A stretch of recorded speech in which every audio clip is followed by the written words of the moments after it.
Mercredi 19 novembre, si vous aimez les gros dunks, les contres énervés et les posters à tout va, vous êtes au bon endroit. Bienvenue sur Sissi, c'est parti. En numéro 10, dans un match serré qui opposait les deux leaders de National 2, tel un élan, Léon Mogino s'envole sur son adversaire pour monter au dunk. En numéro 9, on ne sait toujours pas quelle potion avait pris Tristan Potion, mais sur cette action, c'est lui le patron, avec un premier contre pour finir son cost-to-cost avec un gros tomard. Victoire des Vitréens dans ce derby face à Lorient. En numéro 8, la raquette du Garonne Basket a connu des atrocités à cause du géant occitan Jonathan Nsumbu pour le contre.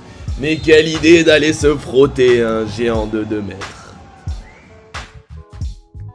En numéro 7, première défaite de la saison pour Orsarieux face à l'ESM, mais quand David Hacker s'élance, ça finit en poster meurtrier. On espère que le panier est toujours en vie après une puissance pareille. Numéro 6, du côté de Golf Juan, ça court mais ça saute aussi avec Yegor Yegorov qui poster tranquillement détente sèche, rien que ça. Le pivot nous fait une démonstration athlétique en plein match. En numéro 5, et si vous voulez du chaud, c'est Ashton Spears qu'il faut appeler. 40 points dans le match et en prime un gros windmill, histoire de passer un bon moment. Numéro 4, on ne m'avait pas dit qu'en National 1, les promenades de santé étaient autorisées, mais pourtant Thomas Tsikaya se l'est autorisé avec ce dunk stratosphérique. Pourquoi faire des détours alors qu'aller tout droit est bien plus court? Victoire de Berg sur le terrain des Vendéens.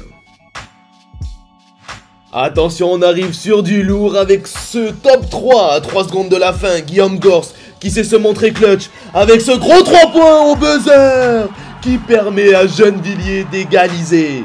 Le public éclate mais le 3 points est au final mordu et compté comme 2. Gennevilliers l'emportera en prolongation de 4 points, 99 à 95. Sur la deuxième marche du podium, la nouvelle génération promet des merveilles avec le jeune Maxime Loeb qui à 17 ans fait déjà des carnages sur les parquets de National 1 avec le Pôle France. Attaque en ligne de fond et postérisation assurée de la part de l'ailier. Défaite des jeunes face à Toulouse.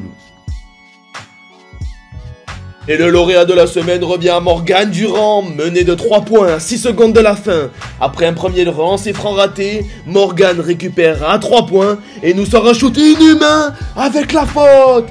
Et victoire au lancer franc. Première victoire pour Poitiers en championnat et un scénario de dingue qui a complètement retourné la salle Jean-Pierre Garnier.